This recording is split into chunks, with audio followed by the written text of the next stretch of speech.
למה אני עושה מירדי קוקוס?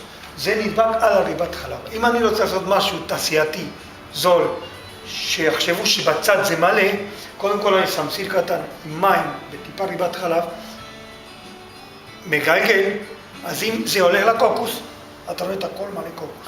כל הצד מלא בקוקוס. אתה בעצם לא רואה כמה ריבת חלב יש. יכול להיות שאפילו אין ריבת חלב, רק צבע. אבל אתה רואה את הכל הצד מלא קוקוס. פה אתה רואה אם אתה תסתכל את הקוקוס, קישוט, אבל שיש ריבת חלב. זה דבר עשיר, לא שאתה רואה רק את הצד הלבן. הצד הלבן זה לא נותן לך טעם.